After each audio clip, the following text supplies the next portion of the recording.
കാശിനാഥൻ ഭാഗം 20. രചന അവതരണം ദിവ്യരാജ്. എന്നോട് പറയായിരുന്നില്ലേ കണ്ണേട്ടാ ഈ മനസ്സിലെ ഞാനാന്ന്? കേട്ടപ്പോൾ എന്തോരു സന്തോഷം തോന്നിയെന്നറിയോ?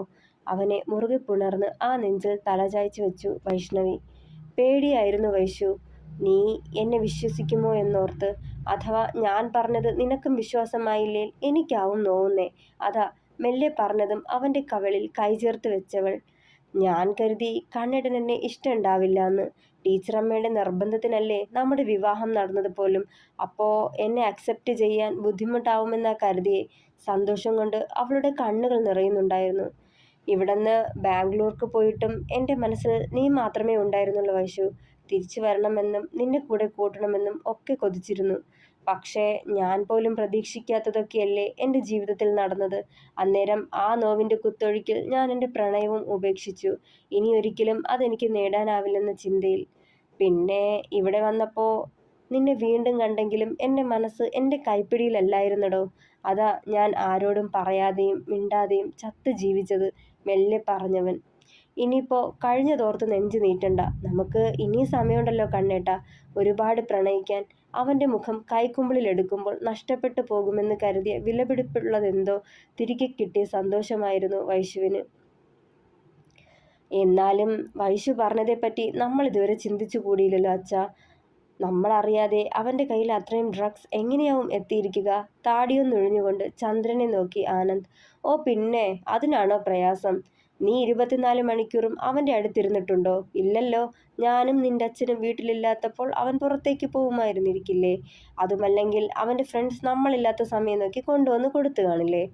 അതൊക്കെ അവൻ്റെ കൈവശമെത്താനാണോ പ്രയാസം? നിസ്സാര ഭാവത്തിൽ ആനന്ദ് പറഞ്ഞ സംശയത്തിന് വിദഗ്ധമായി മറുപടി കൊടുത്തു സാവിത്രി. അതും നേരാ. അങ്ങനൊരു സാധ്യത തള്ളിക്കളയാനാവില്ല അല്ലേ അച്ഛാ? ആനന്ദ് ചന്ദ്രനെ നോക്കി. വലിയ ആലോചനയിലായിരുന്നു അയാൾ. എന്താ അച്ഛാ ഓർക്കുന്നേ? അവൻ തിരക്കിയതും. അതല്ല മോനെ, വൈഷ്ണവി മോള് പറഞ്ഞത് കേട്ടില്ലേ? മുൻപൊരിക്കൽ പോലും അവൻ അത് ഉപയോഗിച്ചിരുന്നില്ലെന്ന്. സീനിയേഴ്സാണ് അവൻ്റെ ദേഹത്തേക്ക് അത് ഇഞ്ചക്ട് ചെയ്തതെന്ന്. അതും തള്ളിക്കളയാൻ പറ്റില്ല അല്ലേ മോനെ? അഥവാ അതും സത്യമാണെങ്കിൽ എൻ്റെ മോൻ്റെ ശ്രമിക്കാതെ അവനെ തല്ലിച്ചതച്ചതിന് ഞാൻ എന്ത് പ്രായശ്ചിത്തം ചെയ്യുമെന്നാ? അയാൾ വിതുമ്പി. അന്ന് ഇതേപ്പറ്റി അച്ഛൻ അവനോട് ചോദിച്ചിരുന്നില്ലേ? പ്രിയ ആകാംക്ഷയോടെ ചോദിച്ചു. ഇല്ല, ഒന്നും ചോദിച്ചില്ല. പ്രതീക്ഷിക്കാതെ എൻ്റെ മകൻ അങ്ങനെയൊക്കെ ചെയ്തത് കേട്ടപ്പോൾ സഹിക്കാൻ പറ്റിയില്ല. ഞാനാ കലിയിൽ അവനെ തല്ലുക കൂടി ചെയ്തു. കാരണം അവനെ നല്ല നിലയിൽ എത്തിക്കണമെന്നുള്ള വാശിക്ക ഞാൻ ആ വലിയ കോളേജിൽ കഷ്ടപ്പെട്ടൊരു സീറ്റ് വാങ്ങിക്കൊടുത്തത്. ആ സമയത്ത് ആ ഒരു വാർത്ത കേട്ടപ്പോൾ മുന്നും പിന്നും ചിന്തിച്ചില്ല. അയാൾ നോട് പറഞ്ഞു. സ്വന്തം മകനല്ലേ, അവനെ മനസ്സിലാക്കാൻ ശ്രമിക്കണമായിരുന്നു. അറ്റ്ലീസ്റ്റ് എന്താ നടന്നതെന്നെങ്കിലും ചോദിച്ചറിയണമായിരുന്നു. പ്രിയയാണ് പറഞ്ഞത്. കാശുണ്ടാക്കാനുള്ള ആ തിരക്കിനിടയിൽ 5 നിമിഷം പോലും മക്കളോടൊപ്പം ചിലവഴിക്കാനോ അവരുടെ സന്തോഷത്തിൽ പങ്കുചേരാനോ ഇന്നേ വരെ ശ്രമിച്ചിട്ടില്ല. അങ്ങനെയല്ല, ക്ഷമ കാട്ടിട്ടില്ല.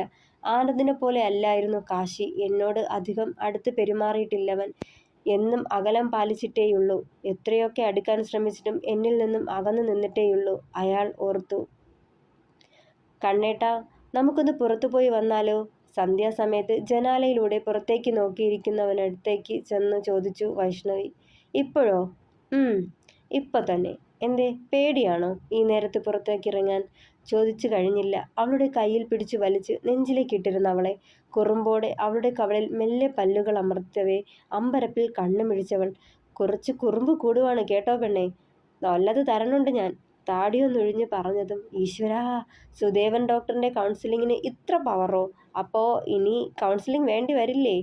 അവനെ അമ്പരന്ന് നോക്കിക്കൊണ്ട് പിറുപിറുത്തതും. അതെ എൻ്റെ വൈശുവേ, ചില കാര്യങ്ങൾക്ക് കൗൺസിലിംഗ് ഒന്നും വേണ്ടടി. നീ ചെന്ന് റെഡിയായി വാ, നമുക്ക് പോവണ്ടേ? കള്ളച്ചിരിയോടെ അവളിൽ നിന്ന് അകന്നു മാറിയവൻ. ഞാൻ കരുതിയ പോലെ അത്രയ്ക്ക് സാധുവൊന്നുമല്ല ഈ കാശിനാഥൻ. ഇത്തിരി കുരുത്തം കെട്ടത് തന്നെ. കുറുമ്പോടെ അവനെ നോക്കിയവൾ. ഇനിയും ഒത്തിരിയുണ്ടോ വൈശുവേ? ഇടറോഡ് കഴിഞ്ഞ് 10 മിനിറ്റോളം നടന്നതും ആകെ കിതപ്പോടെ തിരക്കി കാശിനാഥൻ. തളർന്നോ കണ്ണേട്ടാ? അവൻ്റെ കയ്യിൽ കൈകോർത്ത് പിടിച്ചു ചോദിച്ചവൾ. ഒത്തിരി നാളിന് ശേഷം നടക്കുമല്ലേ, അതിൻ്റെ ആവും ഒരു കിതപ്പ്, നെഞ്ചിൽ കൈവച്ചവൻ പറഞ്ഞതും. നാളെ മുതൽ ജിമ്മിൽ പോവല്ലേ, എല്ലാം ഓക്കെ ആവും. ദേ ആ വീടാ. ഇടറോഡ് ചെന്ന് അവസാനിച്ചിടത്ത് ഒരു വലിയ ഓടിട്ട കെട്ടിടം ചൂണ്ടിക്കൊണ്ടവൾ പറഞ്ഞതും. അത് തൻ്റെ വല്യമ്മയുടെ വീടല്ലേ? പരിങ്ങലോടെ ചോദിച്ചവൻ. അപ്പോൾ അറിയാം. എങ്ങനെ മറക്കാനടാ? പണ്ട് നമ്മളൊക്കെ സ്ഥിരമായി കൂടാറുള്ളത് ഇവിടെയല്ലേ? ആ വീടും മുറ്റവും മൂവാണ്ടൻ മാവും ആ വലിയ പേരമരവും ഒക്കെ എൻ്റെ മനസ്സിൽ മായാതെ കിടപ്പുണ്ട്. ചെറുചിരിയോട് അവൻ പറഞ്ഞതും, നാലേ ഇന്നും അതൊക്കെ അവിടെ തന്നെയുണ്ട്. പിന്നെ ഒരു വ്യത്യാസം എന്ത് പറഞ്ഞാൽ അവിടെ കൂടാറുണ്ടായിരുന്ന കുട്ടികൾ മാത്രം വലുതായി വലിയ ചിക്കന്മാരായിരുന്നേ ഉള്ളൂ. എങ്കിലും വൈകിട്ടുള്ള പതിവ് കൂടിച്ചേരല് ഇന്നും അവിടെ ഉണ്ട്. ഒരാളുടെ കുറവൊഴിച്ച് ഈ കാശിനാഥൻ്റെ. ഇന്ന് അതും പൂർത്തിയായി. അവളത് പറയുമ്പോൾ വല്ലാതൊന്ന് വിറച്ചവൻ. എന്തിനാ പേടിക്കണേ? അവൻ്റെ മുഖത്തെ പരിഭ്രമം കണ്ട പോലെ ആ കയ്യിൽ ചുറ്റിപ്പിടിച്ചവൾ. അവരെയൊക്കെ ഞാൻ എങ്ങനാ വൈശു ഫേസ് ചെയ്യുന്നേ? എനിക്ക് പറ്റില്ല. മുഖത്തുകൂടി നോക്കാനോ സംസാരിക്കാനോ കഴിയില്ല. അവരൊക്കെ എന്ത് കരുതും? ദയനീയമായി അവളെ നോക്കി. കഴിയണം. ഇന്നൊരു 2 മണിക്കൂർ അവർക്കൊപ്പം ചിലവഴിച്ചാൽ കണ്ണേട്ടൻ്റെ ഈ ഭയവും അപകർഷതാബോധവും എന്നേക്കുമായി വിട്ടുപോകും. പിന്നൊരിക്കലും സമപ്രായക്കാരായവരോട് സംസാരിക്കുമ്പോഴുണ്ടാകുന്ന ഭയമോ പിടപ്പോ ഒന്നും ഉണ്ടാവില്ല. കണ്ണേട്ടൻ ജയിച്ചതുപോലെയാ. ആത്മവിശ്വാസം ഉയരും. അവനെ ധൈര്യപ്പെടുത്താനായി പറഞ്ഞവൾ. എന്നാലും കഴിയും. ഒന്ന് ശ്രമിക്കണ്ടേ കാശിനാഥ? ഞാനിവിടെ ഉണ്ടല്ലോ. വാ. അവൻ്റെ കയ്യും പിടിച്ച് മുന്നോട്ട് നടന്നപ്പോഴേ കണ്ടു മെടഞ്ഞ ഓലകൾ മുറ്റത്ത് വിരിച്ചിട്ട് അതിലിരുന്ന് ക്യാരംസ് കളിക്കുന്ന 3 പേരെ. നടുവിലായി തലയിൽ ഒരു തോർത്തും കെട്ടി നന്ദൻ ഇരിപ്പുണ്ട്. ആ കാഴ്ച കണ്ടത് ചിരി പൊട്ടി വൈശുവിന്. എടോ കള്ളപ്പോലീസേ, താനിവിടെ കള്ളന്മാർക്ക് കഞ്ഞി വയ്ക്കല്ലേ? എളിക്ക് കയ്യും കൊടുത്ത് പെണ്ണൊന്ന് കൂർപ്പിച്ചു നോക്കിയതും 3 കൂടി തിരിഞ്ഞു നോക്കി. ആഹാ, വന്നോടി നീ? 4 മണിക്ക് വരുംന്ന് പറഞ്ഞിട്ട് ഇപ്പോഴാണോടി നിനക്ക് 4 മണിയായേ? നന്ദൻ കണ്ണുരുട്ടി. ഞാൻ പറഞ്ഞിരുന്നല്ലോ നന്ദേട്ടാ ഹോസ്പിറ്റലിൽ പോണ കാര്യം. വന്നപ്പോ വൈകി, അതാ. ക്ഷമാപണം പോലെ പറഞ്ഞതും, ഞാൻ വെറുതെ ചോദിച്ചതാടി. നന്ദൻ കണ്ണ് ചിമ്മിക്കാട്ടി. ഒരു ഡോക്ടറെ കിട്ടിയ പിന്നെ നിനക്കൊന്നിനും സമയവുമില്ല നേരവുമില്ല. കൂട്ടത്തിലെ കുറച്ച് ഉയരവും തടിയും ഉള്ളൊരു ചെറുപ്പക്കാരൻ അവളെ നോക്കി പേടിപ്പിച്ചു. അവരുടെ മുഖത്തുകൂടി നോക്കാനാവാതെ നിന്ന് പരുങ്ങുന്നുണ്ടായിരുന്നു കാശിനാഥൻ. കണ്ണേട്ടന് ഇവരെയൊക്കെ മനസ്സിലായില്ലേ? മാറി നിന്നവൻ്റെ കൈ പിടിച്ച് വലിച്ച് കൂട്ടത്തിലേക്ക് കൊണ്ടുചെന്ന് നിർത്തി വൈശു. കണ്ണൊക്കെ പിടച്ചു വല്ലാതൊന്ന് പരിഭ്രമിച്ചവൻ. അത് കണ്ടത് ദയനീയമായി അവൾ 3 പേരെയും നോക്കി. നന്ദൻ പറഞ്ഞ് കണ്ണൻ്റെ കാര്യങ്ങൾ അവരറിഞ്ഞിരുന്നു. കണ്ണ് ചിമ്മിക്കൊണ്ട് ഒന്നുമില്ല, ഞങ്ങളില്ലേ എന്നുള്ള രീതിയിൽ അവളെ സമാധാനിപ്പിച്ചു നന്ദൻ. എടാ കണ്ണാ, എന്നെ മനസ്സിലായില്ലേ നിനക്ക്? ഞാനാടാ സെന്തിൽ ഈശോ ഡേവിഡ്. കൂട്ടത്തിലെ തടിച്ചുയരമുള്ള ആ യുവാവ് അവന് നേരെ കൈ നീട്ടി. അവനെ ഒന്ന് മുഖമുയർത്തി നോക്കിയിട്ട് നിന്ന് വിറച്ചു കാശി. തോളിലൂടെ കൈ ചേർത്ത് മൂന്നാമൻ അവനെ ചേർത്ത് പിടിച്ചിരുന്നു. എടാ, എന്നെ മനസ്സിലായോ? ഞാനാ പാച്ചൻ, ഭാസ്കർ. മെല്ലെ അവനെയും ഒന്ന് നോക്കിയിട്ട് മുഖം കുനിച്ചവൻ. അവൻ്റെ ഉടലിൻ്റെ വിറയിൽ അവരും അറിയുന്നുണ്ടായിരുന്നു. കണ്ണേട്ടാ, ഇച്ചായനാ നാളെ തൊട്ട് കണ്ണേട്ടൻ്റെ ജിം ട്രെയിനർ. പാച്ചുവും നന്ദേട്ടനും കൂടെയുണ്ടാവും. പാച്ചു നമ്മുടെ സ്കൂളിലെ PT ട്രെയിനറാ കേട്ടോ. വൈഷ്ണവി അവരെ പരിചയപ്പെടുത്തി. ഡി, ഇനി മതി, നീ അകത്തേക്ക് ചെല്ല്. അമ്മ അവിടെ ഒറ്റയ്ക്കാ. നീ അവിടേക്ക് ചെന്ന് എന്തെങ്കിലും സഹായിക്ക്. ഞങ്ങൾക്ക് ഇച്ചിരി പണിയുണ്ട്. ദേ, അവിടെ കുറച്ച് ചേന ഇരിക്കുക. അതൊന്ന് ചെത്തി വൃത്തിയാക്കി അടുപ്പത്താക്കണം. കണ്ണനെ കൂടി കൊണ്ടുപോവാൻ ഞങ്ങൾ. നന്ദൻ അത് പറയുമ്പോൾ ഞെട്ടലോടെ വൈശുവിനെ മുഖമുയർത്തി നോക്കി കണ്ണൻ. അപരിചിതരായ കുറേ പേർക്കിടയിൽ അകപ്പെട്ട കുഞ്ഞിനെ പോലെ ദൈന്യതയേറി അവൻ്റെ മുഖം കണ്ടതേ നെഞ്ചൊന്ന് വിങ്ങി അവളുടെ. എൻ്റെ കണ്ണാ, ഞങ്ങളും നിന്നെപ്പോലെ തന്നാടാ, നീ വാ. സെന്തിൽ അവനെ ചേർത്ത് പിടിച്ച് മുന്നോട്ട് നടന്നു. വൈഷ്ണവി നേരെ അകത്തേക്ക് ചെന്നു. രാധ അത്താഴത്തിനുള്ളത് തയ്യാറാക്കുകയായിരുന്നു അന്നേരം. രാധമ്മേ, ഇവിടെ എന്താ പരിപാടി? ചെറുചിരിയോടെ അവൾ അകത്തേക്ക്. ആ, നീ വന്നോ മോളെ? നീയും കണ്ണനും വരുമെന്ന് നന്ദു പറഞ്ഞിരുന്നേ. പറയുന്നതിനൊപ്പം കഴുകി വാരിയ പെരുമ്പയറെടുത്ത് തിളച്ചു പൊങ്ങുന്ന കഞ്ഞിക്കലത്തിലേക്ക് ഇട്ടവർ. നന്ദനും സെന്തിലിനും പെരുമ്പയറാ ഇഷ്ടം. കൗതുകത്തോടെ നോക്കി നിന്നവളോടായി പറഞ്ഞവർ. അതിന് മെല്ലെയൊന്ന് ചിരിച്ചവൾ. കണ്ണൻ മോന് ഇപ്പം മാറ്റമുണ്ടോ മോളെ? തീ ഊതി കൊടുക്കുന്നതിനിടെ ചോദിക്കുമ്പോൾ അതേ എന്ന് തലയാട്ടി. മോള് വിഷമിക്കണ്ട, ഒക്കെ ശരിയാവും. ചെറുചിരിയോടവർ പറഞ്ഞതും, ഞാൻ എന്ത് ജോലിയാ ചെയ്യേണ്ട വല്യമ്മേ? വെറുതെ ചുറ്റും തിരിഞ്ഞവൾ. ഇച്ചിരി തേങ്ങ ചിരകി തന്നാൽ മതി. ചമ്മന്തിക്കേ സെന്തിൽ എവിടുന്നോ കുറച്ച് നല്ല കല്ലുമ്മക്കായും ചേനയും കൊണ്ടുവന്നിരുന്നു. നിങ്ങൾ വരുവാന്ന് അറിഞ്ഞിട്ടാവും. അത്താഴത്തിന് അതുമാത്രം മതിയെന്നാ നന്ദൻ പറഞ്ഞതേ. ഈ ചെക്കന്മാർക്ക് അതെന്താവാനാ? അതാ കഞ്ഞി കൂടി വെക്കാന്ന് പറഞ്ഞത്. പറഞ്ഞുകൊണ്ട് മെല്ലെ ചിരിച്ചവർ. തൊട്ടും പിടിച്ചും ഓരോ ജോലികളിൽ രാധമ്മയെ സഹായിച്ചും വർത്തമാനം പറഞ്ഞും സമയം പോയതറിഞ്ഞില്ല. ഉള്ളു മുഴുവൻ കണ്ണൻ്റെ ദൈന്യതയാർന്ന മുഖമായിരുന്നു. അതുകൊണ്ട് തന്നെ മനസ്സ് വല്ലാതെ അസ്വസ്ഥമായി കൊണ്ടിരുന്നു. അവിടെ എന്തായെന്നോർത്ത പോലെ ഒരു സമാധാനക്കേട്. വല്യമ്മേ, ഞാൻ അവരുടെ അടുത്തേക്കൊന്ന് പോയി വരാം. സമയം ഏറെ കഴിഞ്ഞുല്ലോ. അത് നേരാ, ചേന പുഴുങ്ങാൻ പോയവന്മാരെ കാണാനുമില്ല. മോള് പോയി നോക്കിയിട്ട് വാ. നെറ്റിയിലെ വിയർപ്പൊപ്പിക്കൊണ്ട് അവർ പറഞ്ഞതും വേഗത്തിൽ പുറത്തേക്കിറങ്ങിയിരുന്നു.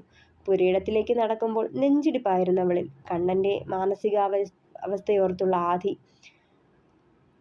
പുരയിടത്തേക്ക് ചെന്നപ്പോൾ അനക്കമൊന്നുമില്ലായിരുന്നു. ചേനയും കല്ലുമ്മക്കായയും വേവിച്ച് അടുപ്പോടെ തന്നെ വെച്ചിട്ടുണ്ട്. തീയൊക്കെ കെട്ട് കനല് മാത്രം ശേഷിച്ചിരുന്നു.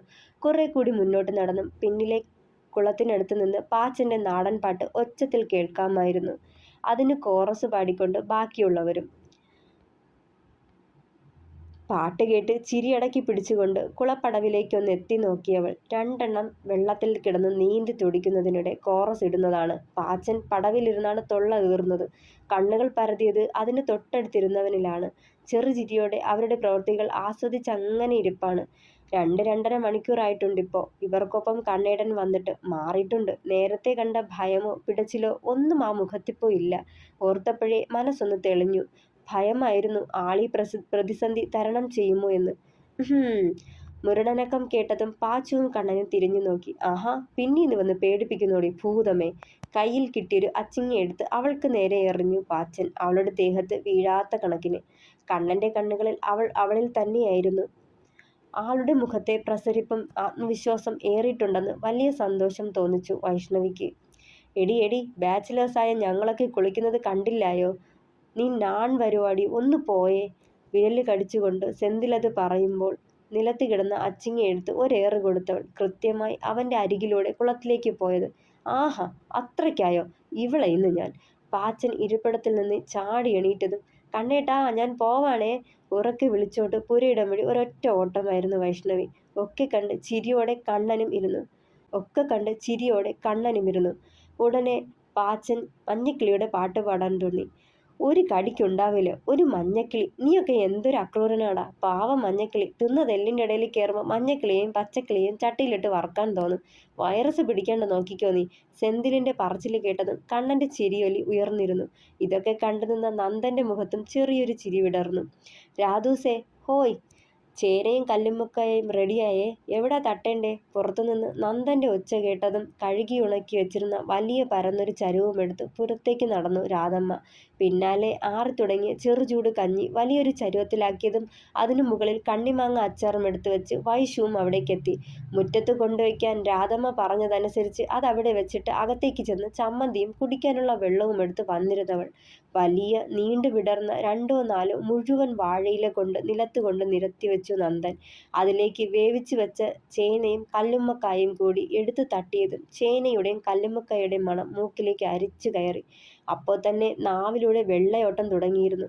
നിലത്ത് വാഴയിലേക്ക് ചുറ്റുമായി 3 പേരും കയറിയിരുന്നു. ഡാ കണ്ണാ, വാടാ ഇവിടെ. അല്പം മാറി നിന്നവനെ സെന്തിൽ കയ്യാട്ടി വിളിച്ചതും പരിഭ്രമമൊന്നുമില്ലാതെ ചെറു ചമ്മലോടെ മാത്രം ചെന്നവനരികിലിരുന്നു. ഡീ വൈശു, നാളെ മുതൽ ഇവന് പ്രത്യേകം ഡയറ്റാ. മെനു ഞാൻ തരാം. കണ്ടതും കടിയതും കഴിപ്പിച്ച് ചെക്കൻ്റെ ബോഡി നശിപ്പിച്ച് കളഞ്ഞേക്കല്ലേ. സെന്തിൽ കണ്ണൻ്റെ തോളിൽ തട്ടി പറഞ്ഞതും അതേ എന്ന് തലയനക്കിയവൾ. കഴിക്ക് പിള്ളാരെ. ഉള്ളിയും കാന്താരി മുളകും ചേർത്തരച്ച ചമ്മന്തി കൂട്ട് ഒരു പാത്രത്തിലാക്കി കൊണ്ടുവച്ചു രാധമ്മ. അവർക്ക് കുടിക്കാനുള്ള വെള്ളവുമായി വൈഷ്ണവും എത്തിയിരുന്നു. എന്തൊരു കഴിപ്പാടാ കണ്ണാ ഇത്. നുള്ളി പെറുക്കിയിരിക്കുക. അങ്ങോട്ട് വാരി കഴിക്കടാ. നുള്ളി കഴിക്കുന്നവൻ്റെ പാത്രത്തിലേക്ക് വലിയ 2 ചേന കഷ്ണങ്ങൾ കൂടി ഇട്ടുകൊടുത്തു പാച്ചൻ. അയ്യോ മതി, എനിക്ക് അത്രയൊക്കെ പോവുള്ളൂ.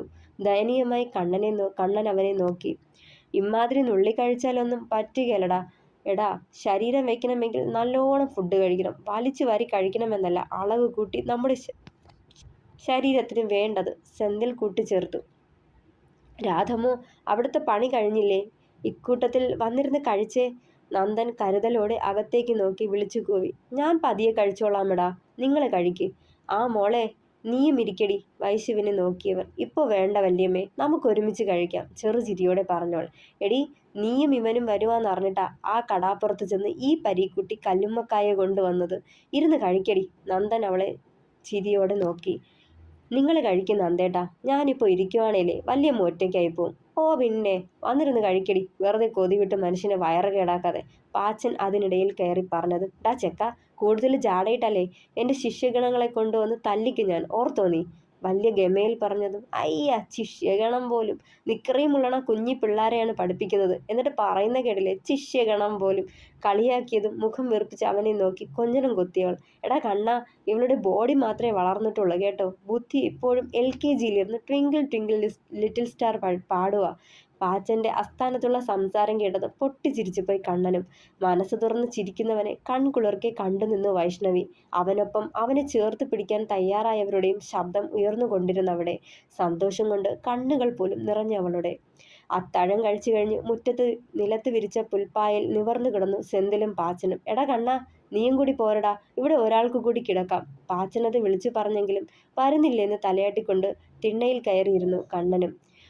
ഒഴിഞ്ഞ പാത്രങ്ങൾ വീടിന്റെ പിന്നാമ്പുറത്തിട്ട് തേച്ച് കഴുകുന്നവനെ സഹായിക്കുകയായിരുന്നു വൈഷ്ണവി. നന്ദേട്ടാ, കണ്ണേട്ടൻ പെട്ടെന്ന് നിങ്ങളോട് കൂടിയോ അതോ അറിയാനുള്ള ആകാംക്ഷയോടെ തിരക്കിയവൾ. വല്ലാത്തൊരു വിറയലും പിടപ്പുമൊക്കെ ആയിരുന്നടി ആദ്യം.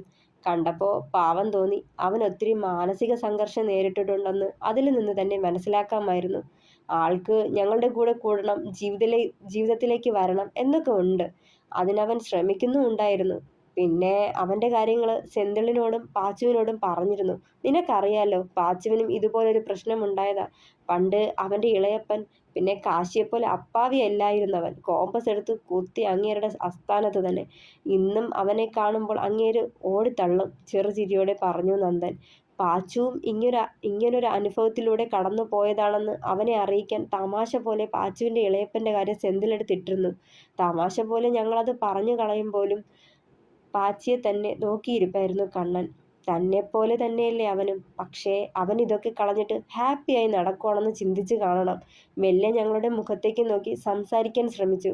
ആദ്യത്തെ കുറേ സമയം അവനത് പറ്റിയില്ല, വിറയ്ക്കുന്നുണ്ടായിരുന്നു. ഞങ്ങളത് കണ്ട ഭാവം കാട്ടിയില്ല. കാരണം അവനിലെ അപകർഷതാബോധം കൂടത്തില്ലേയുള്ളൂ എന്ന് തോന്നി. മെല്ലെ മെല്ലെ മാറി തുടങ്ങി. പതിയെ ഞങ്ങൾ ചോദിച്ചതിനും പറഞ്ഞതിനുമൊക്കെയുള്ള മറുപടി തന്നവൻ, മുഖത്ത് നോക്കാൻ ശ്രമിച്ചുകൊണ്ട് തന്നെ. നല്ല പോലെ ഓക്കെ ആയില്ല, എങ്കിലും വന്നതിൽ നിന്നും അവൻ മാറി. അറ്റ്ലീസ്റ്റ് ഞങ്ങളോട് സംസാരിക്കാനുള്ള ഭയം മാറി. അതുപോലെ കുറച്ചധികം നേരം ഞങ്ങൾക്കൊപ്പം ചിലവഴിക്കാനും പറ്റുന്നുണ്ടവന്. ചെറുചിരിയോടെ പറഞ്ഞവൻ. തുടരും. പ്രിയപ്പെട്ടവരെ, കമൻറ്റുകളും നിങ്ങളുടെ സപ്പോർട്ടും തന്ന് എനിക്ക് സപ്പോർട്ട് ചെയ്യണേ. സബ്സ്ക്രൈബ് ചെയ്യുക, ഷെയർ ചെയ്യുക.